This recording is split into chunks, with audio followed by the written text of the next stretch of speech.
Welcome back in SRK online chemistry classes. My dear student, today we will discuss on the topic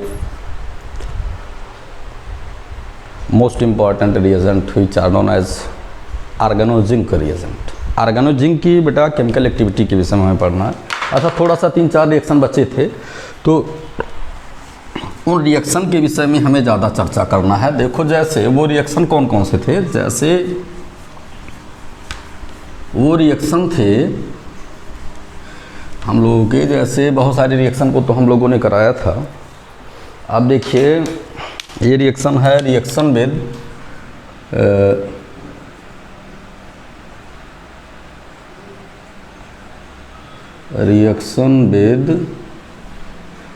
acetyl chloride.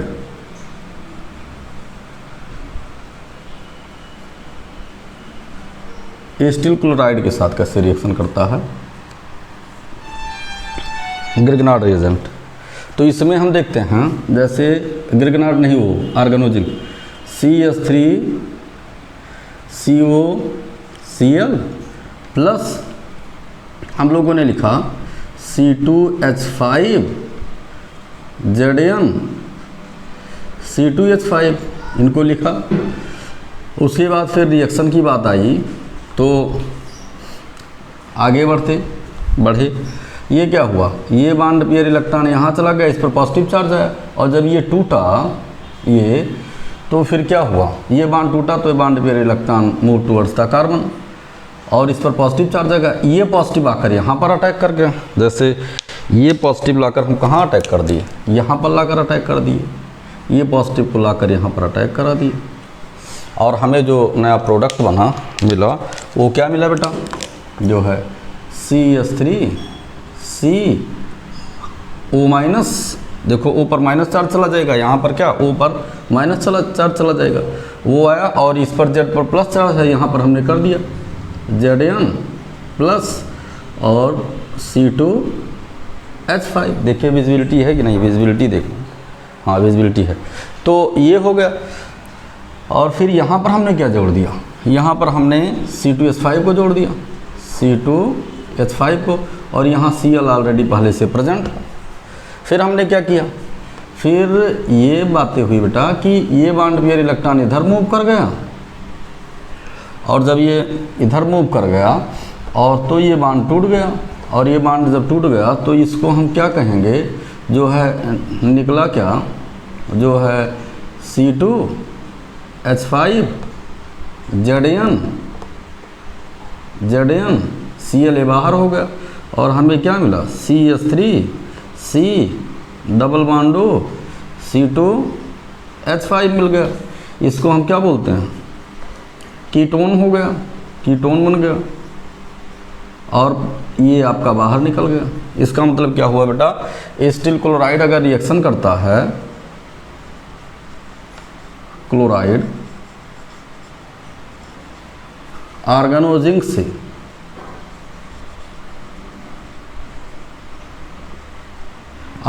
से तो हमें ketone मिलता है. ये आपकी क्लास BSc थर्ड ईयर की जो रिएक्शन बचे थे बेटा, उसको हम बता दे रहे हैं. BSc थर्ड ईयर के ऑर्गेनोजिंक के कुछ रिएक्शन बचे थे ना, तो इसको नोट कर लीजिए. उसके बाद तब फिर आगे बताते हैं. नोट कर लीजिए, 1 मिनट में नोट कर लो बेटा, तो सब लोग नोट कर लो बेटा. उसके बाद फिर अगला रिएक्शन हम लोग देखते हैं कि अगला रिएक्शन क्या है.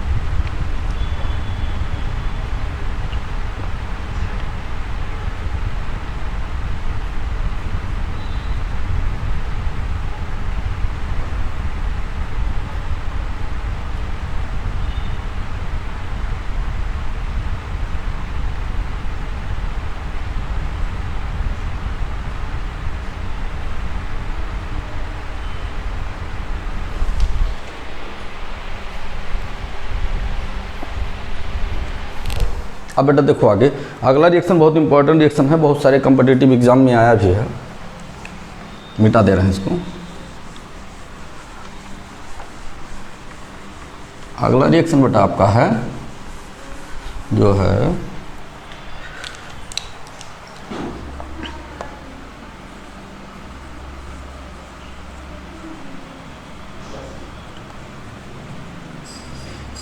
रिफॉर्मेटस की रिएक्शन।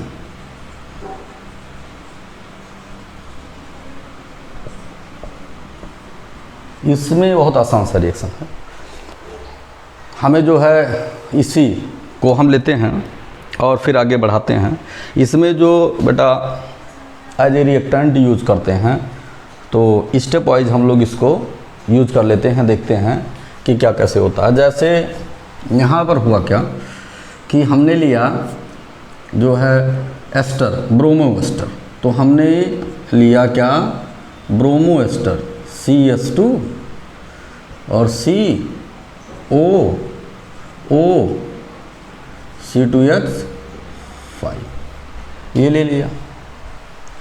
इसका बेटा हम लोगों ने रिएक्शन करा दिया। किससे रिएक्शन करा दिया? इसका रिएक्शन हम लोगों ने करा दिया जिंक से, जिंक डस्ट, ठीक है ना। और यहाँ पर ड्राई ईथर की प्रेजेंस में अब रिएक्शन को ज़रा कंप्लीट करो, देखो क्या आ सकता है। थोड़ा सा 1 सेकंड आप विचार करो, उसके बाद तब फिर हम बताते हैं। 1 सेकंड विचार करो बेटा। अगर आपसे आ जाता है तो बहुत अच्छी बात है, और अगर नहीं आता है तो और भी अच्छी बात है बेटा। देखो आ गया कि नहीं आ गया।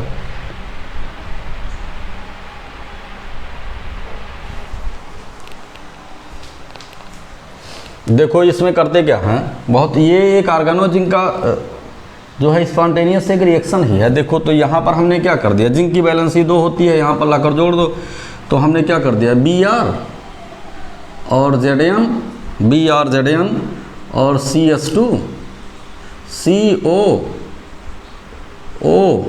C2H5 ये बन गया।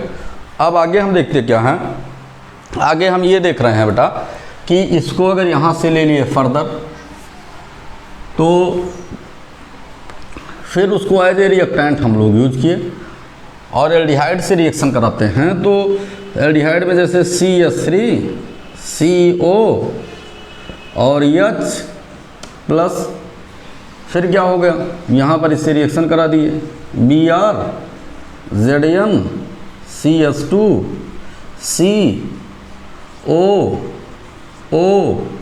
C2H5 आगे बढ़ गए।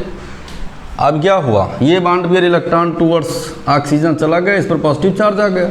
और जब इस पर पॉजिटिव चार्ज आ गया, अब यहाँ से टूटने की प्रोबेबिलिटी क्या है कि कहाँ से क्या टूटेगा, यहाँ भी बॉन्ड है और यहाँ भी बॉन्ड है, ठीक। तो अब ये बॉन्ड बेटा देखते क्या हैं, ये बॉन्ड यहाँ से टूट गया। देखो ये बॉन्ड यहाँ से टूट गया, क्योंकि कार्बन की इलेक्ट्रॉनिटी ज़्यादा है तो कार्बन की तरफ ही चला जाएगा। ये बॉन्ड यहाँ से टूट गया और ये तो आयनिक बॉन्ड है, तो ये बहुत स्ट्रांग है, तो ये दोनों साथ ही रहेंगे Zn Br। अब ये जब यहाँ से तो जिंक पर पॉजिटिव चार्ज आ गया, देखो हम इसका नीचे लिख दे रहे हैं CH2 हो गया और यहाँ पर प्लस चार्ज आ गया, माइनस चार्ज, यहाँ पर माइनस चार्ज आ गया और ये टूट गया Zn प्लस और Br, ये Zn प्लस Br और CH2 माइनस और C और डबल बॉन्ड O और O C2H5, ये देखो यही है।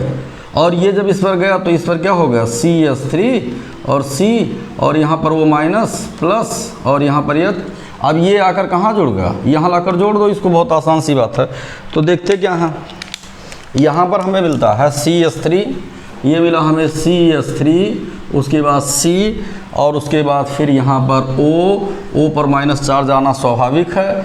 उसके बाद फिर यहाँ पर आपका हो गया Zn और हो गया Br, फिर यहाँ पर हमने क्या किया CH2 और COO C2H5 हो गया, ये हो गया।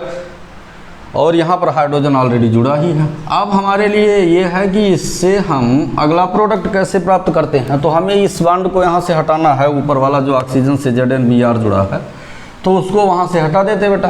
तो इसके लिए हम एसिड हाइड्रोलिसिस करा देते हैं, H3 वो प्लस कर दिए और एसिड हाइड्रोलिसिस कराने पर हमें क्या मिला, हमें मिला CH3 और C, यहाँ पर आपका हो गया OH, यहाँ पर आपका H और फिर हो गया CH2C double bond O C2H5 हो गया। ये हो गया अल्फ़ा कार्बन, कार्बोनिल से जुड़ा हुआ कार्बन अल्फ़ा कार्बन होता है।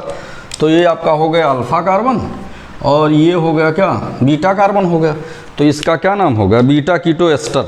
रिफॉर्मेट्स की रिएक्शन में बीटा कीटो एस्टर बनता है, बीटा कीटो एस्टर।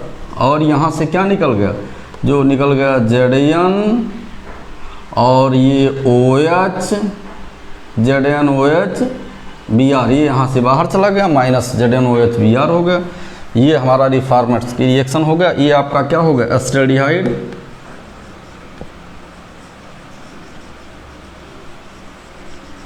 ये हो गया। और ये आपका जो है यहाँ पर आर्गेनो जिंक कंपाउंड हो गया, आर्गेनो जिंक साल्ट मान लेते हैं, क्योंकि कार्बन और ये, तो आर्गेनो जिंक ब्रोमाइड साल्ट हो गया। ये जो है आर्गेनो जिंक साल्ट, गैनो जिंक साल्ट हो गया। और इसका एसिड हाइड्रोलिसिस में ये बन गया। इसको बेटा छाप लो, उसके बाद फिर जो है, हाँ ये रिएक्शन इसी पर और देख लेते हैं, इसको देख लो।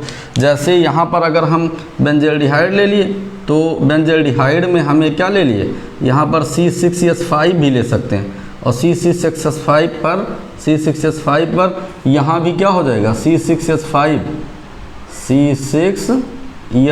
देखो यहाँ भी ले ली। फिर आगे हम बढ़े, यहाँ पर क्या हुआ, C6H5। तो अगर हमें एरोमेटिक डेरिवेटिव प्राप्त करना है तो इन सब पर हम C6H5 जोड़ देते हैं, तो बेंजल्डिहाइड भी रिएक्शन करता है। इसको बेटा छाप लो, फिर हम आगे बताते हैं। छाप लो बेटा।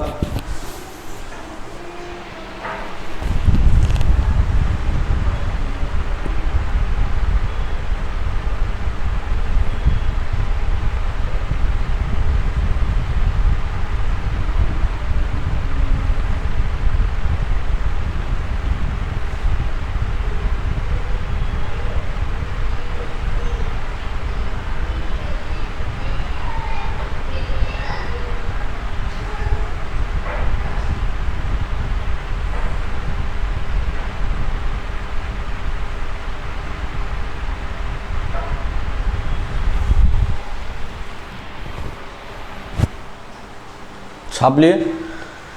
अब देखो बेटा, देखते हैं इसका मतलब क्या हुआ। इसको अगर हम डिफाइन करना चाहते हैं तो यही कहते हैं कि इन रिफॉर्मर्स की reaction when zinc are reacted with alpha bromo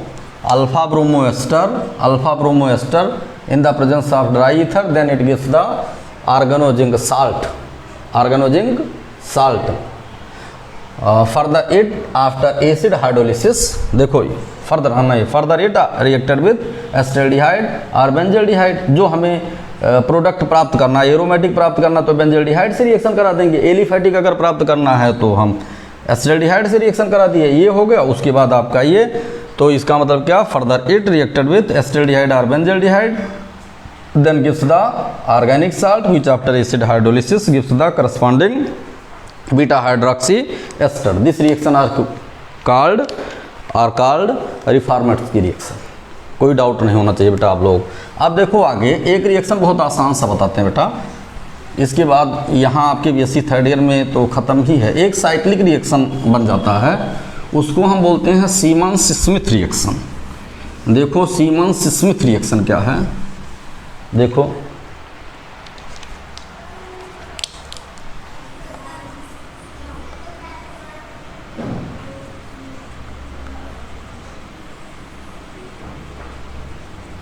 Simmons Smith reaction क्या है। सीमन्स स्मिथ रिएक्शन बेटा ये है कि जैसे अगर CH2I2 का रिएक्शन कराते हैं डाईआइडोमेथेन या मेथिल आयोडाइड भी इसको बोलते हैं। मेथिल आयोडाइड मतलब डाई, और फिर इसका हम रिएक्शन करा देते हैं बेटा किससे, जो है जिंक से रिएक्शन करा देते हैं। किसके प्रेजेंस में, जो है इसको जो है डाई एथिल ईथर।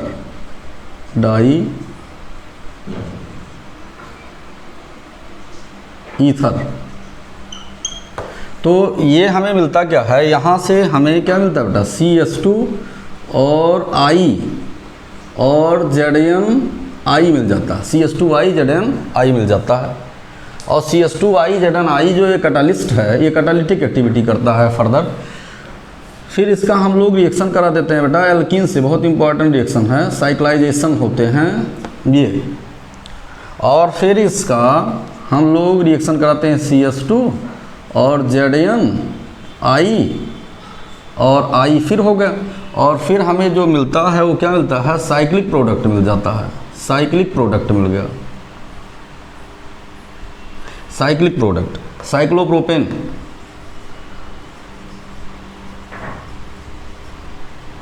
अच्छा, बेसिकली इसका ऑब्जेक्टिव है साइक्लिक प्रोडक्ट, इसका बेसिक ऑब्जेक्टिव है साइक्लिक प्रोडक्ट। और फिर आगे हमें मिला क्या, ZnI2 निकल गया, ZnI2 ये निकल गया। बेसिक ऑब्जेक्टिव इसका है साइक्लिक प्रोडक्ट। एथिलीन, ये साइक्लिक प्रोडक्ट आपको मिल गया। अच्छा देखो, दूसरा रिएक्शन भी अगर हम ऐसे कराते हैं तो देखो एक रिएक्शन हम आपको और बता देते हैं।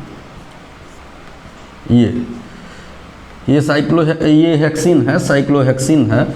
तो साइक्लोहेक्सिन का हम फिर इसी मीडियम में रिएक्शन कराते हैं, CH2 ZnI और I से रिएक्शन करा देते हैं। तो यहाँ फिर साइक्लाइजेशन होगा। ये देखो, ये इसका नाम ज़रा बताओ तुम लोग बेटा। ये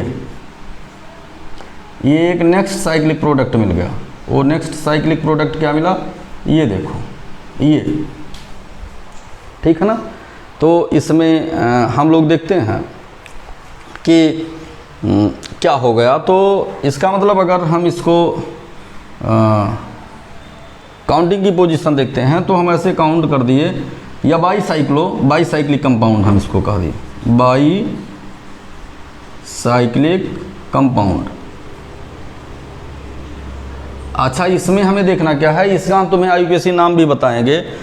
तो IUPAC नाम में हम लोगों को देखना है, हमें लिखने को तो हम लिख देते हैं, लेकिन अभी बेटा आपके समझ में नहीं आएगा, चूँकि आप इसके बाद वाले क्लास में है। वैसे इंटरमीडिएट में भी ये है, तो हेप्टेन है, वैसे हम लिख देते हैं जो है, चलो ठीक है लिख देते हैं, जो है 1 2 3 4 5 6 7, ठीक है ना। ये तो ये क्या हो गया, ये हो गया बाईसाइक्लो, इसका नाम देखिए, विजिबिलिटी है नहीं तो नीचे लिखें, कभी कभी दिखाई ही नहीं देता। अच्छा चलो यहाँ लिखते हैं, इसका नाम है जो है बाईसाइक्लो, बाईसाइक्लो जो है। फिर हम क्या करते हैं, इसको जो है लिखते हैं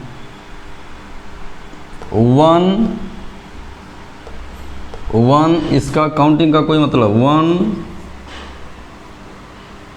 4 0 1 4 0 हेप्टेन, बाईसाइक्लो 140 हेप्टेन इसका नाम है। तो इससे भी कोई मतलब नहीं है, काउंटिंग से इससे कुछ लेना देना नहीं है। बाईसाइक्लो 140 हेप्टेन इसका नाम है बेटा, ये ऐसे बोलते हैं, ठीक है। तो इतनी चीज़ें आपको आज हमने बता दिया। सीमन्स स्मिथ रिएक्शन, अभी ये चैप्टर आपका फिनिश हो गया, इसमें आपको हमें और कुछ नहीं बताना है। और हमें लगता है एकाग्र रिएक्शन अगर होंगे, वैसे होंगे ही नहीं, क्योंकि मोस्टली हमने सभी रिएक्शन को आपको बता दिया। तो इससे यहाँ आपको कोई डाउट ही नहीं होना चाहिए, क्योंकि सब चीज़ें जो है क्लियर ही हो गई, ठीक है ना। तो ये आपका जो है आर्गेनोजिंक की कहानी ख़त्म हो गई। अब बेटा ये इसके बाद आर्गेनोलिथियम है। आज की क्लास थोड़ा छोटी रही, चूँकि 2-4 रिएक्शन बचे थे, इसको बता दिया। अब नया टॉपिक हम स्टार्ट नहीं कर रहे हैं। फर्दर कल हम लोग बेटा आर्गेनोलिथियम के विषय में बात करेंगे, BSc 3rd ईयर में, कि आर्गेनोलिथियम क्या है, ठीक है ना।